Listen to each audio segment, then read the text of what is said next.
But I thought you was gonna say something because I'm eating those types of cookies. I mean, everybody's got to have a tester. Bruh. I'm big. Yeah. I test Dave's cooking all the time, so I'm pretty sure y'all test y'all's food too. That's fucked up. I'm stupid. I mean, y'all are doing a pretty good job, testing it because they're pretty good. You're doing good. Keep up the good job. Keep up the good job. Oh yeah, we're live, by the way. You dick. Yeah, I saw the little thing pop up on the screen.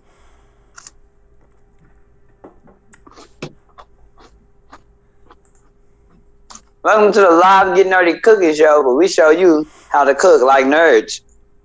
No, I'm playing. This is not what this is.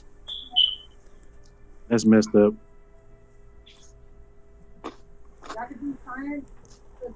The secret of the. Do you use a skillet? No. We use Bunsen burners. Yeah. You heard it here first. Keebler Elf Secrets. No, this is Stupid. nerd cooking. Nerd cooking. That's how nerds cook. I don't know. I mean, how we like to cook.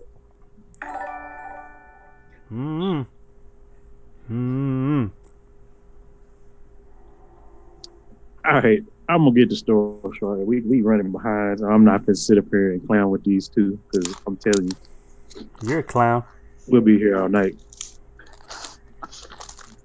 Well, welcome back to another episode of the Get Down, where we are gonna talk some more gaming like normal because that is what we do. I'm gonna go introduce myself. I am your host, The Hammer. I'm your boy Snake. I'm Mingo D. And this again is the Get Down. So, if you're tuning in with us, you saw the title of the live, and we're definitely going to talk about some of those games. I'm going to jump right into the main one because I think it's worth jumping into because I was actually pretty impressed with it. And Mingo brought up some good points about it, so we're going to definitely talk about it. Zelda Breath of the Wild. I think it was one of the highlights of E3, to be honest. If you're looking at reveals of games and the excitement around them, I think Zelda is definitely one of them. If you've had a Nintendo, you played Zelda. I would hope. I mean, even back to the original, we played some version of Zelda, and this one doesn't look to disappoint. Like I was telling Bingo D, I noticed that there was like multiple links, like in the trailer. Like it looked like there was multiple because they looked different. Like there was one with like hair, another one had like a shortcut, and then there were like multiple things going on. Like there was one that was in the air, there was one on the ground. Like it left you with lots of questions. The footage that you saw. So, I mean, all in all, I was impressed with what I saw, and I think I'm excited about it. I'm glad I have a Switch now because I'll be able to play it because I finally got a Switch.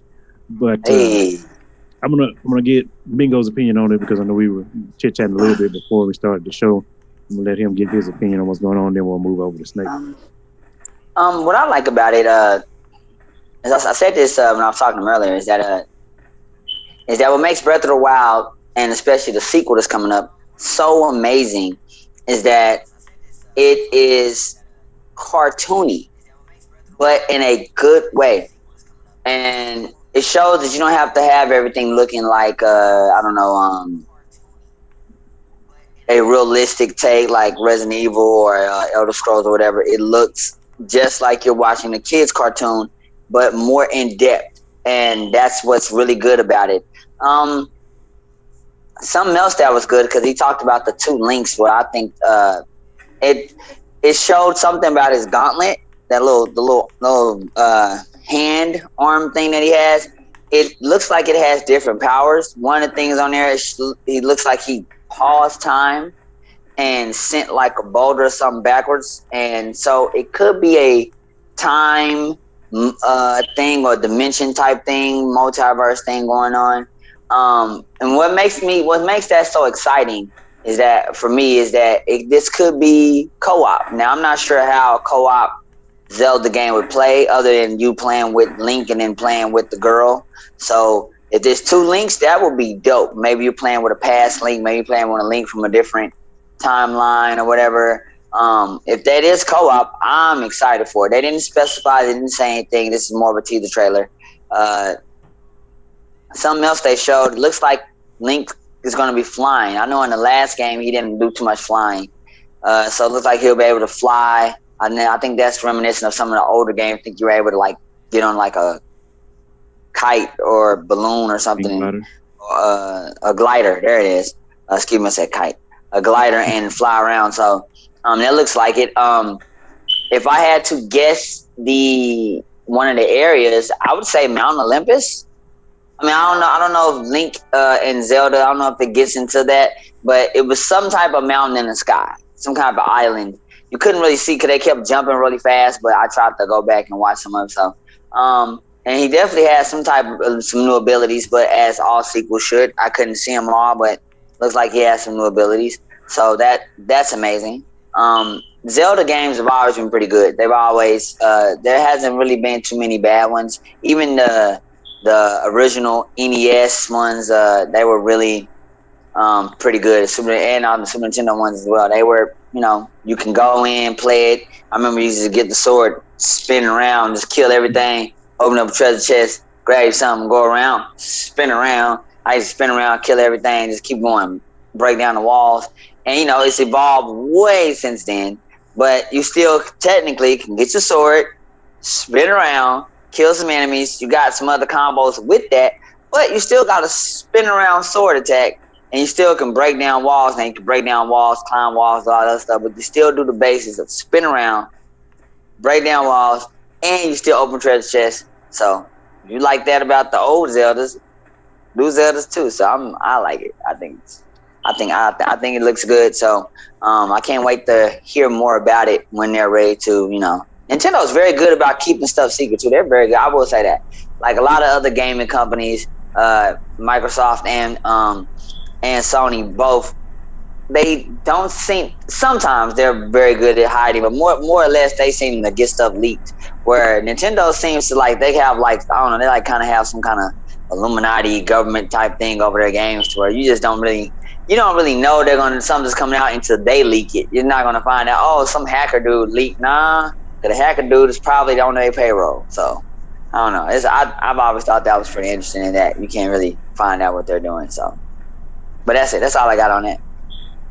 No, I agree. And then you brought up the blade. Something that was mentioned was that, something was mentioned and something I noticed. It looks like they're going to come back, with the weapon deterioration system.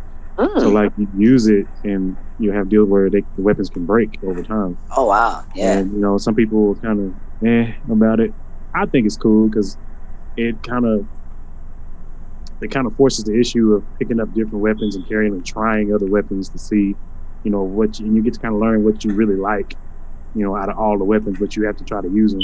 And I figure, with that gauntlet, it has so many different functions. Maybe that could be like a fallback. Like if you mess around and break your weapon and you don't have another one, you at least have that thing that maybe it's the one unbreakable that you have, but you can use it to, combat some of the things that you're fighting. Maybe it's not as strong as some of the weapons you can pick up, but it's adequate enough to where you just, you're not just defenseless altogether when your weapon breaks. So that was the thing too.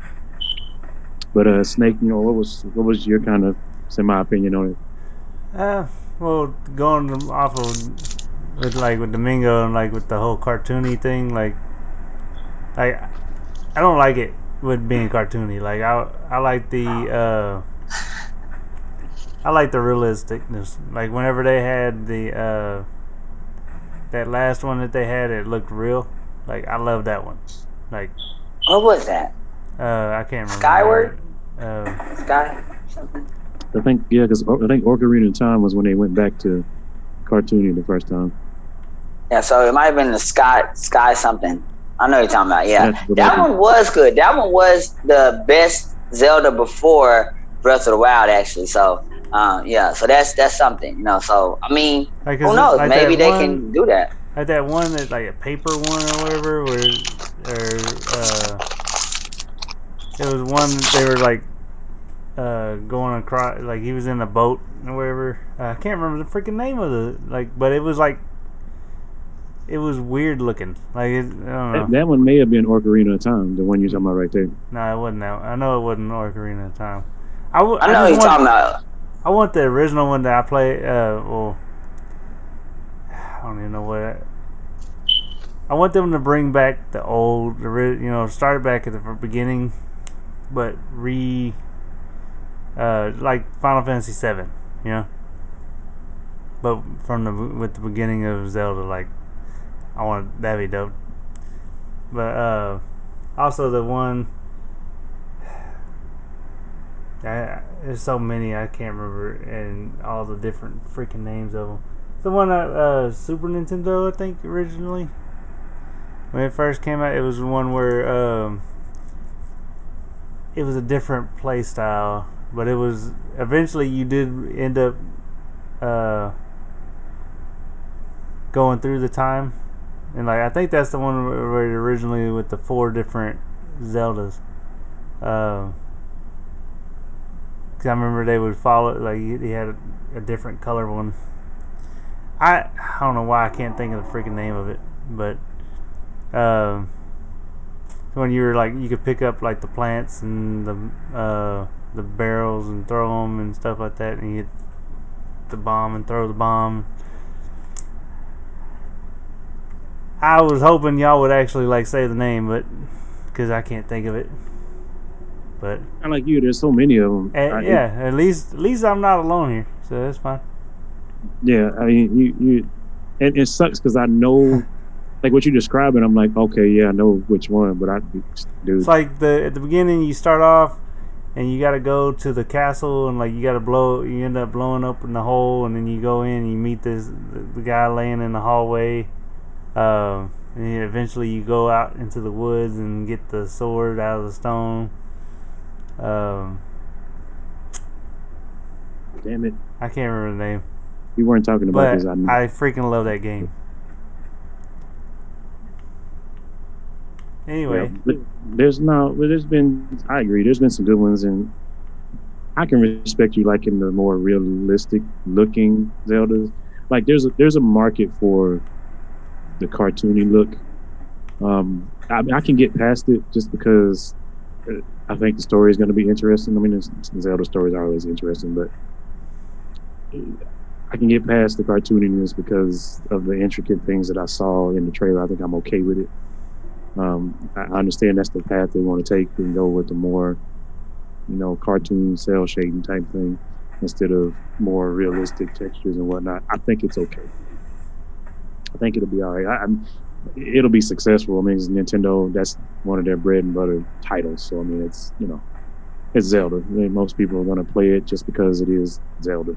Who doesn't want to play as Link? I mean, it could be the fact that they're. I mean, this is just another Mingo D weird theory, but they could be using the cartoony style to get used to building big worlds, get that down to where they got that whole coding and all that down perfectly, and then they're able to, go back and make everything realistic without necessarily messing up the open world code. Because open world games, at least from what I hear anyway, I'm not a developer.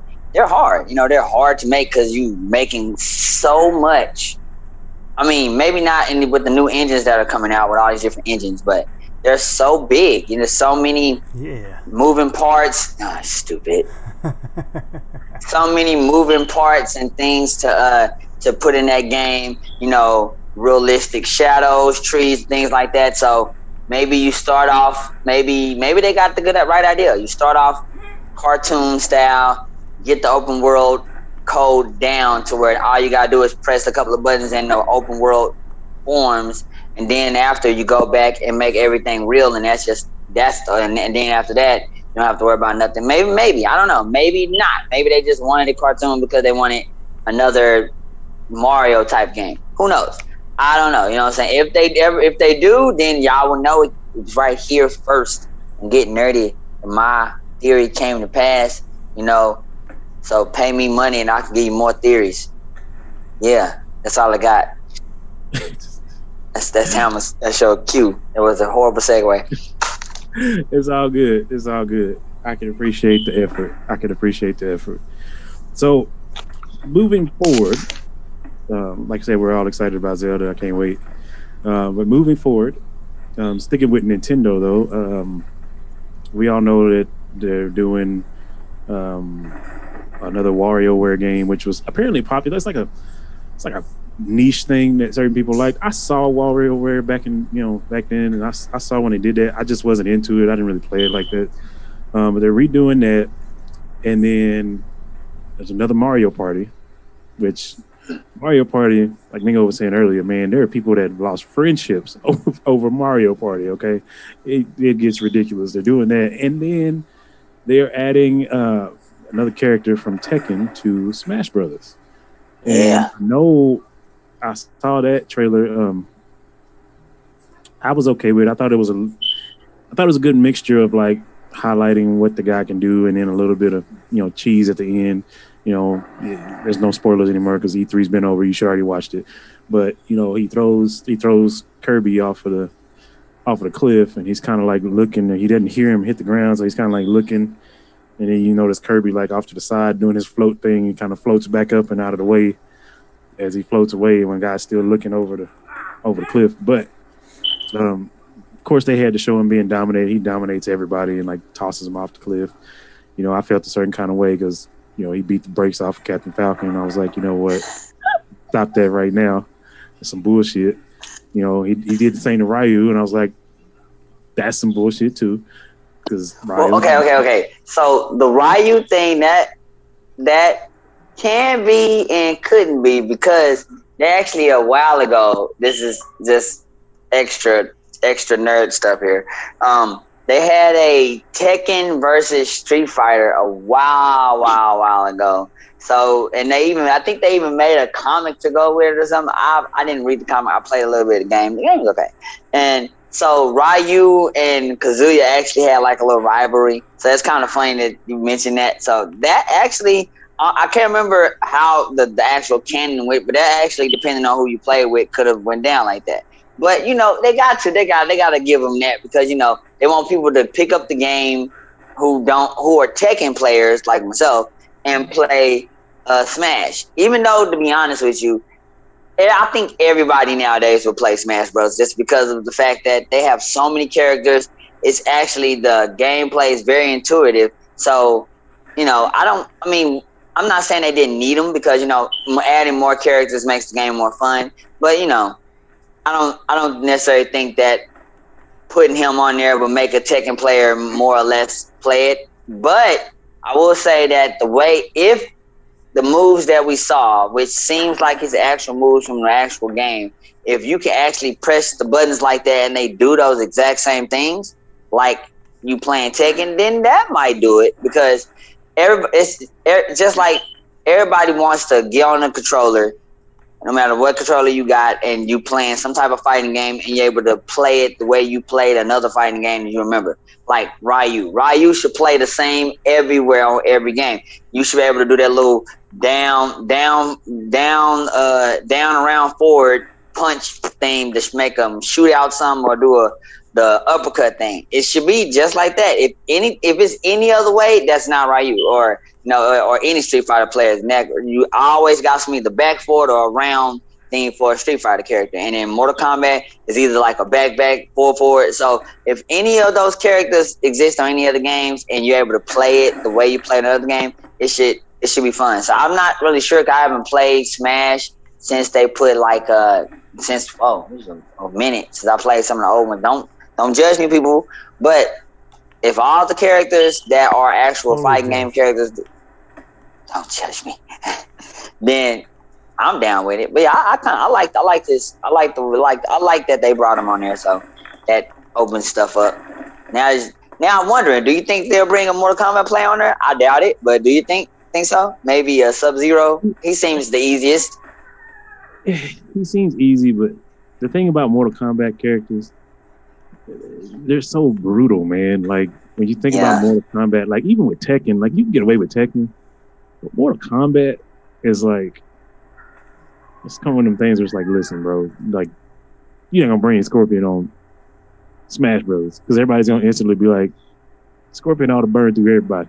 He ought to just like, and that was like no pun intended. Like 100%. If I pick Scorpion in Smash Brothers, I'm expecting to just dominate because it's like, come on, bro, it's Mortal Kombat. Like this is meant to be PG fighting, not ripping people's heads off.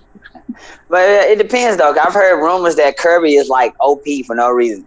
Like his probably because of how small he is, you can't hit him. I don't know. I don't know if it's this Smash Brothers, but I think the last one or the one before that, Kirby was outrageous.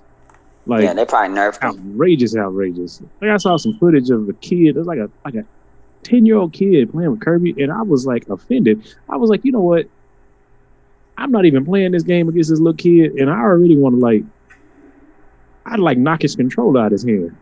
Like I felt bad because I was sitting there thinking like, bro, I would straight up knock the controller out of his hand. Like, you ain't that good.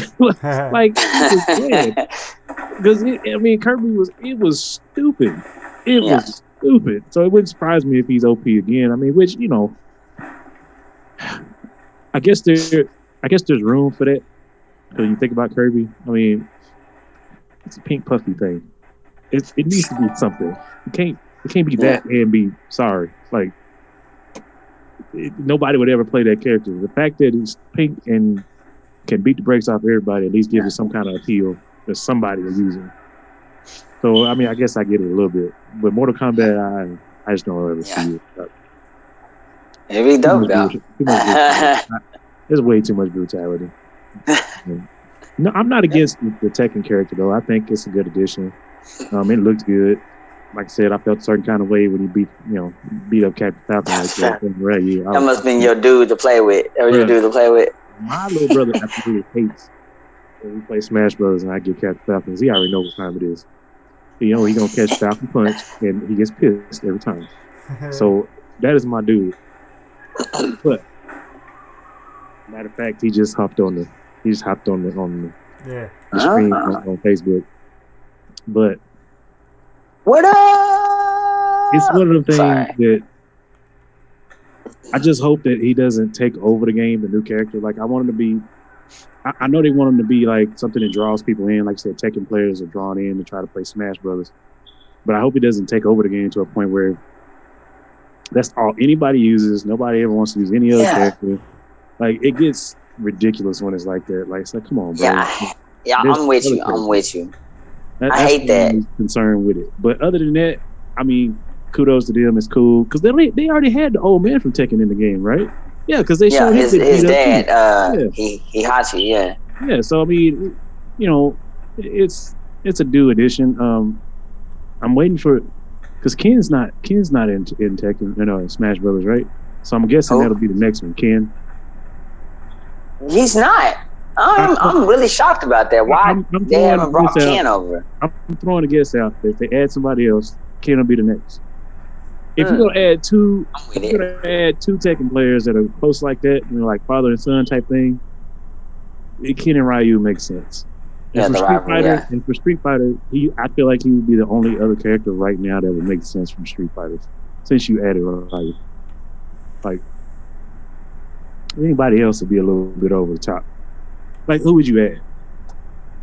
Like, when you really think about it, you can maybe add Guile, but Guile is he's a little bit over the top. But yeah, he's funny. He's hilarious. I mean, maybe Chun-Li, but I don't know. They might not like it because her skirt and the upside down. I don't know. Chun-Li would be pretty OP too with the damn kicks because she's already OP in Street Fighter with the kicks, bro. Like, especially like original Street Fighter 2, like. Yeah. Anybody pick Chun-Li, they were gonna do a little spinny thing, and then they were gonna do the leg kicks, where it's like consistent kicks with the legs, and it was so OP. It was so hard. You couldn't so you couldn't jump, you couldn't go forward. Yeah. Nothing. Anytime you got close to it, it was like, nope, get kicked back. So it, I think she might be a little too OP as well. I don't know if they do that, but Ken makes sense. He's just like Ryu, so it just gives you a different character, a different look. On the same fighting style character. Oh yeah. But nonetheless, good addition. I'm with it.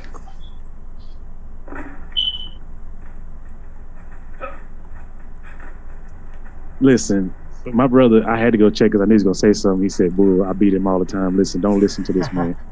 He knows what it is. He knows what it is with Captain Falcon. I don't want to hear it. And he also said he feels like they should add Chun-Li because she has alternate costumes. She does have safer costumes. So if they really wanted to put her in there, they could. They could. But the rest of that, I'm gonna tell you like these kids be talking. The rest of that is cap, sir. You know what it is. Don't make me have to like hook up this switch and then we get online. I just come to the house and like hook up the caps card and then we just put it out there and let the world see what happens. My brother actually is really good at Smash Brothers. I'm talking trash, but I do handle him. He knows he hates Captain Falcon, so I'm gonna leave that. Speaking of Smash Brothers, everybody with the pandemic starting to slow down, and eventually everything's going to be 100% return back to normal. Smash Brothers is probably one of the only games that takes you back to the classic, PlayStation 1, Xbox 360, GameCube, Sega Genesis, where you got 4 controllers in one living room and everybody can play on one TV screen. That's probably one. You don't get that too many often. You don't get that. This is one of those games where you can be in the house with everybody. You can talk noise. What? Let's go then. Put some money on the table. Let's go right now. Pass the controller. Yeah, you can actually do that with this game. So that's pretty good. So there you go. Yeah, I agree. So moving forward a little bit more, something I wanted to mention real quick, Battlefield. Got a little bit more news on that. So they're adding a new mode. They've released, I guess, details on a new mode where basically you'll be able to select this mode and play all of the classic maps remastered. So it'll be updated and remastered for the new systems. Some of them are supposed to, they're for sure going to support 64 players. They're thinking some might support the new 128. Is it 128? Yeah, 128. So that'll be cool to be able to play some of the classic maps, because there are some classic maps that are massive and they could support 128 players. I know for a fact, like the one called Caspian Border, like that map is, if you play freaking not capture flag, you play Conquest, there's like 5 points, like 5 capture points on that map. It was massive. It was linear. It wasn't very wide, but it was long as shit. And there was stuff to do everywhere, so it could definitely support 128 players. There was one map called Back to Karkin, or it's called Karkin, and then when they redid it the first time, it was Back to Karkin. But basically, it's a city. It's a city overseas, and it's huge too. It had like 6 capture points in it, massive. And we were playing that whenever you could only have, I think, that was 360. I think it was 360. I think that was 360, and you could only have 48 players. So you playing 12-man teams on this huge map. Yeah, and it can support 128 players, no problem. Like easy. I think they would need to cut down maybe some of the tanks and excuse me, got hiccups. Maybe some of the tanks, maybe one of the jets can take off. Excuse me. But everything else you could leave because it had enough room. But I thought that was pretty cool. It's not going to be the battle royale mode in those maps, which I'm kind of glad of. I don't know how I feel about battle royale and Battlefield yet. I don't. They said they're going to do it. I'm sure they'll have a mode where you can do it, but I don't know how I feel about it in Battlefield.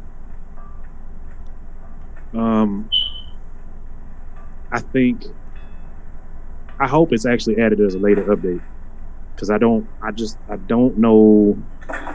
To me, it was easy to do a battle royale mode in Call of Duty, and we talked about this before because it's It's more run and gun, a little less thought. Battlefield is so strategic. I just I don't know how I would feel about it. Real quick, Mingo, get him a thought. Let me run real quick with some water.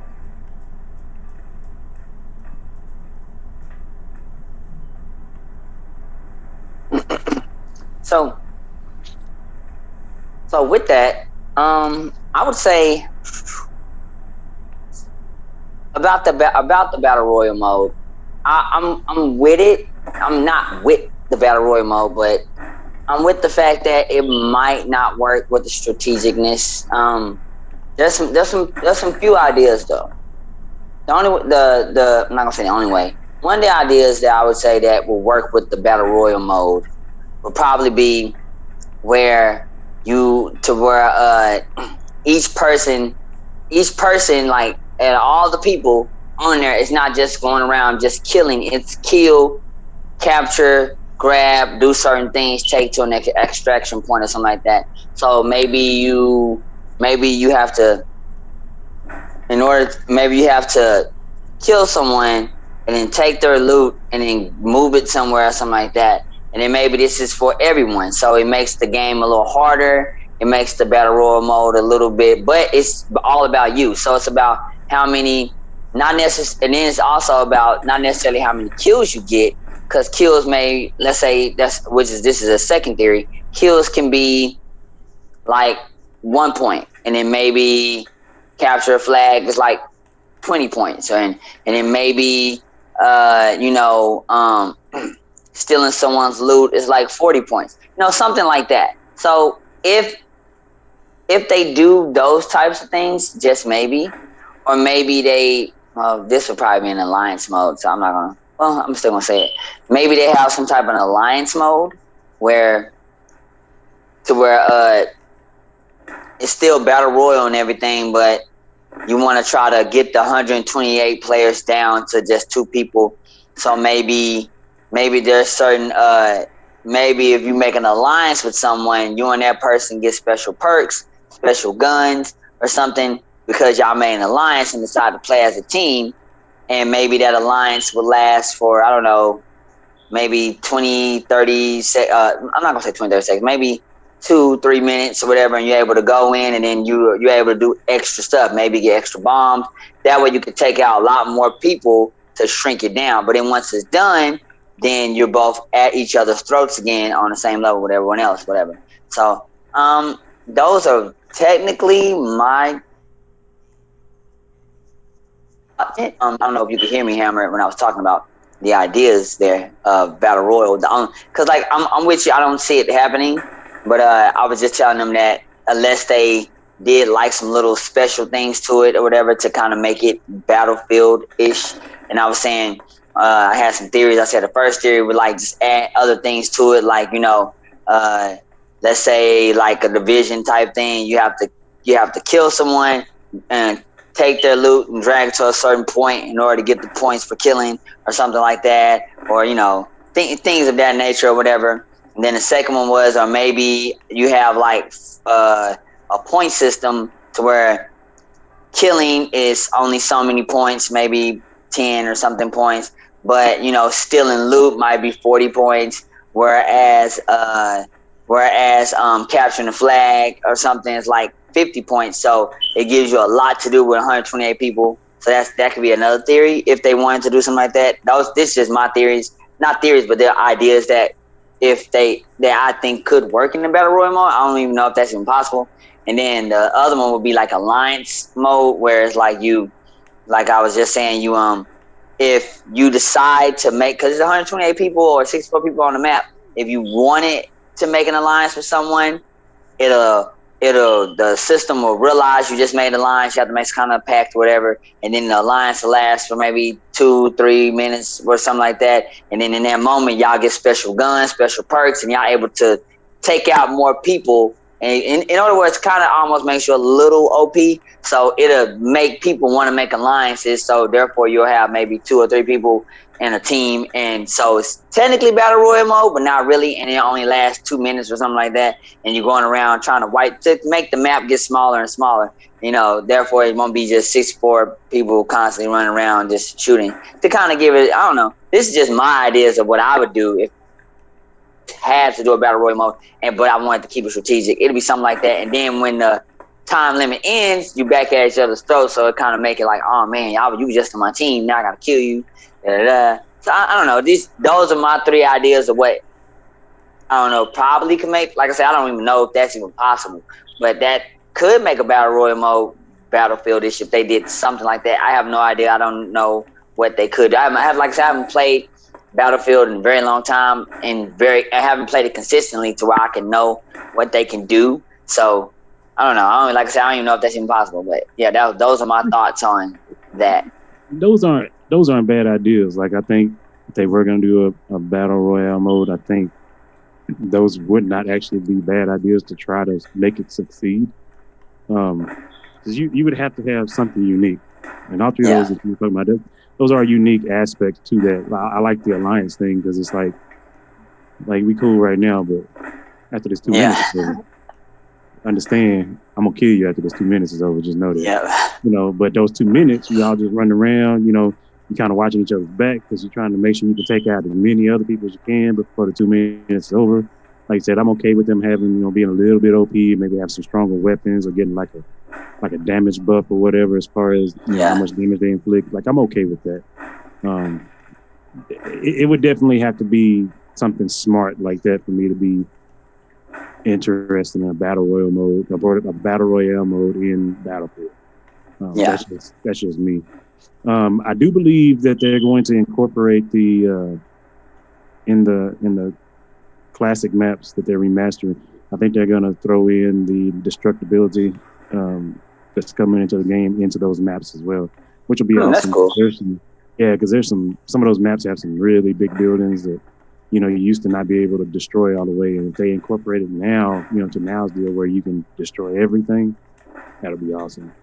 So that's definitely something to be on the lookout for. Snake, you got any opinions on them adding the classic maps? They haven't said how far back they're going. I'm just excited about it.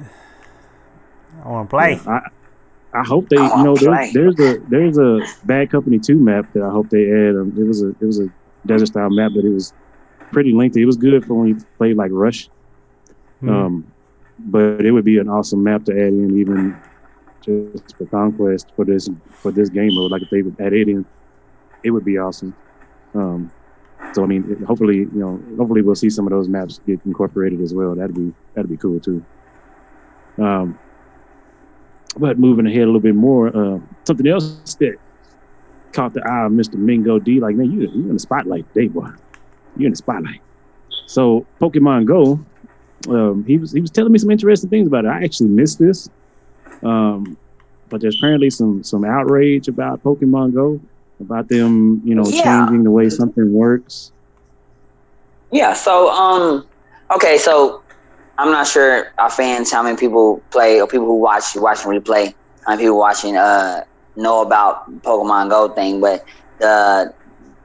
how this went down is that when the pandemic hit, everybody, shut down at home, can't really go anywhere. You can if you work, or you can if you have to go here, but mostly mask. We lived it, so you know what I'm talking about.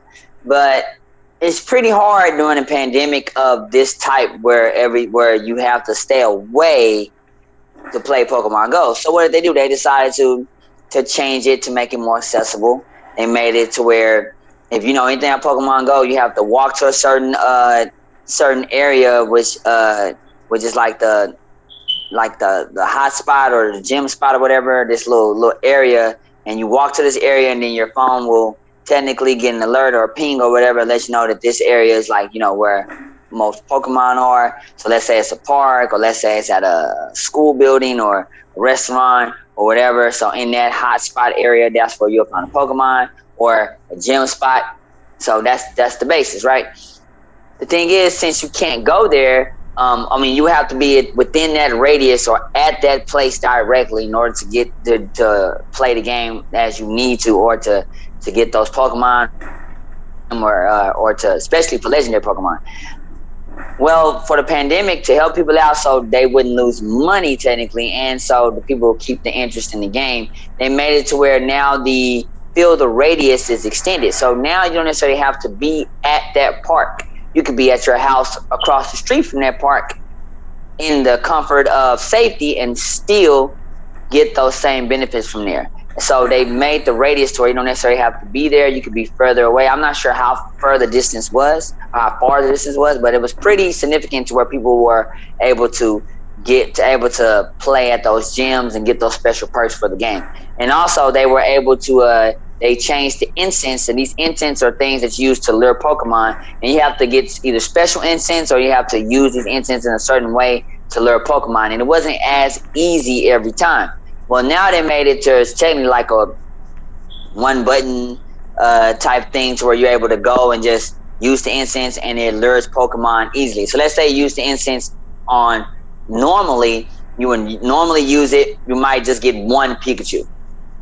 Dang, you use the incense up. Or you gotta hope and you gotta maybe do some other things with the incense and you might get maybe 3 or 4 Pikachus and maybe a Dragonite. Well, with the way they have it now, as soon as you turn that bad boy on, you might get a Charmander, a Charizard, 8 Pikachus, and then a legendary, and it's like a giant beacon now, which was amazing. People loved it. Now we have these things called the vaccines, and now the world is opening back up. Eventually, it will be back to 100% accuracy to where everyone's able to go outside completely everywhere, not just in certain states and cities and countries. And Pokemon Go, the creators were like, well, we're going to reverse everything. We're going to take away the updates and roll back everything we put into place to make it to where everyone has to go back outside. Fans were distraught about it. I'm pretty sure some of you guys were distraught. They were mad. They wrote a petition. I think they got 500,000, I believe, people. I think that's what they're trying to get, or they probably already got it, to sign telling them to not roll back the updates because they want to keep that increase and they like the changes. And me personally, I don't know how I feel. I'm kind of in the middle here because a lot of people are like, why are they tripping? It's no big deal. You need to be supposed to go outside. But then one person was like, well, Rosie something, I can't remember her, the tag name of that person. They said that this would be good for people who have disabilities, because people with disabilities, if they keep the changes and not change them back, they were able to go to gym spots and interact and do things that they normally couldn't because they had the disability. Let's say they had to stay home, or they weren't able to walk into places because they maybe had a disability that made them too shy or made them too antsy to where they can't go in to places or go near spots. Now they were able to still interact and play Pokemon with everyone else. So that's a good plus. And then also they said that with the increase of the radius and things like that, it made people more wanting to play Pokemon more. Kind of like, oh, look, I didn't have to do much and I caught a Pokemon. This is amazing. I could do this and do that. So they saying you're making money, so why take it away? But at the same time, there are, on the other side, this is a game about exercising and about going places, and they want to put more things in more places. So, and I'm not sure how hard it was or if it will break the game if everything is too easy to just do it that way. Maybe they have to roll it back to make it harder. I'm not necessarily so sure. So that is that is the basis of the whole thing, is that you have some people are like, take it back, petition. And then you have the developers are like, well, we had to because it's back. We just doing this for a limited time offer. It's not the McRib is not supposed to be here forever. People chill out. Comments. I don't know. You know what I'm saying? I'm sorry. The McRib is the only thing I can think of that's like limited that people go crazy over. So only thing I can think of. So. That's good. No, that's good. But that's the thing on it. So I'm like I said, I'm in the middle. I haven't played Pokemon Go in a very long time or whatever. More so because it was eating up like a lot of battery life on my phone. So till they fix that, I'm sorry. That's just, I don't want to be sitting here phone at 90%. I turn this way, look back at my phone, it's at 50, and then I turn my phone this way, turn it back, and now it's at almost 2%. That's not for me, so I won't be playing Pokemon Go until they fix that. So I would actually like if y'all fix that, because that battery drain is ridiculous. It's just, wow, it shouldn't be that bad. It's worse than watching YouTube videos, which I hope you're watching right now. Like, subscribe, please, because this is a YouTube video, by the way. Nice. So nice, like that. but that's pretty much it. Yeah, I don't know. I don't know how I feel about it. I'm kind of conflicted because on one hand, I like the grind a little bit. So if they do take it out, that means you got to grind to find the other Pokemons, to add to your deal, and that's fine. Like I said, I like that, but at the same time, I understand people getting comfortable with the way they were doing things, and to just strip all that away and go back to another way. They may have came on the Pokemon Go because of the pandemic. Like, they may not played it before then, and the game was like this. Now you're going to take it back to the way it was previously, and they might not understand it because they're like, well, what the hell? It's always been like this. No, technically it hasn't. But they don't, they don't know any different. That's just, when they started, it was like this, and now you're changing it. So I feel like we would have. What's the best way? I feel like you have a situation where you may lose some of your newer players. The diehards may not go nowhere. They might just be like, oh, I gotta get the hard way. But some of the new ones that came on because of the pandemic that want to hang around, you might lose them because you're changing it now. There's more of a grind that they weren't used to. That's the thing. They're not used to it. So, yeah, that's kind of my take on it. I don't have an issue with it. I think everything will be fine, but I think they're gonna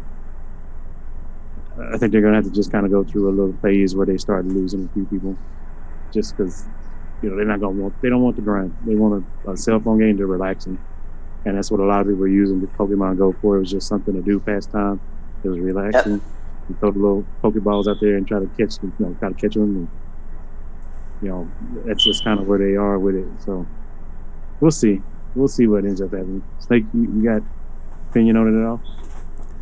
I fell off of playing Pokemon Go a long time ago. Time ago. I just stopped. It's just. I remember when we used to play it because I played. Yeah, we used to play it. Just. I mean, because I didn't travel, I was like, I'm not gonna do this no more. Like I was doing it, but it's just, I don't know. I just fell off of it. It was okay. It's just I lost the interest.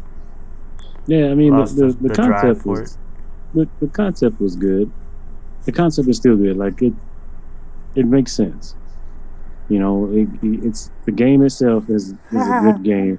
Cole said freaking smoke alarm. Oh, it's just but I mean, the game itself made sense. It was very smart. It took advantage of, how Pokemon works, like in the cartoons and whatnot, and gave you the power to throw the Pokeballs, try to capture these. I'm trying to avoid the damn theme song. The damn gotta catch them all Pokemon thing. Gotta catch trying to avoid it. Why? Pokemon. But I think it'll be fine. I think it'll be all right. Like I said, they're just gonna lose some. Some people ain't gonna be trying to hear it, and they'll leave. And then you have the others, and they'll stay around, and they'll conform to whatever they need to conform to make it a pleasurable experience for the diehards and whatnot. So there's that. Trying to think if there's anything else.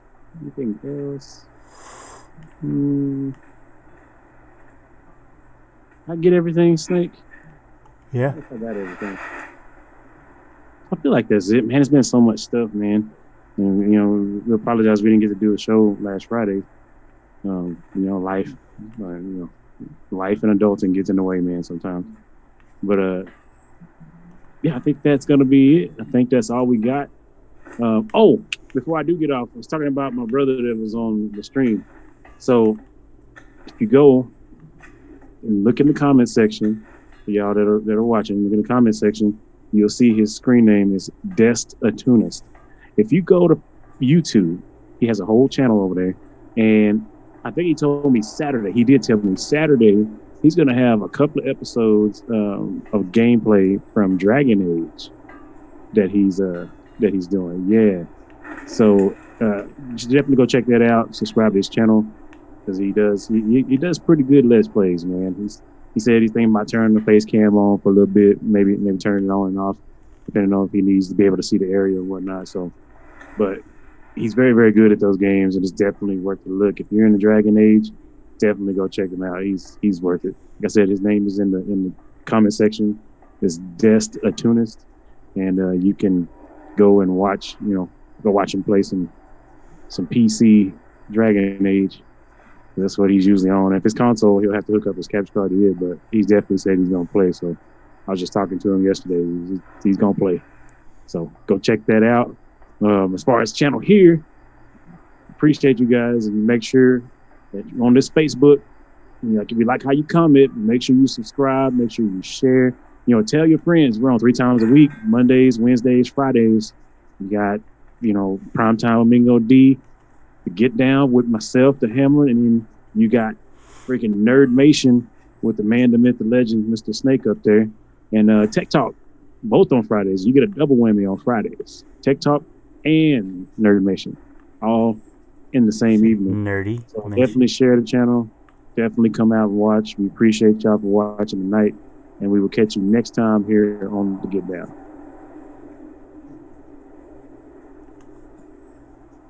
Okay, bye.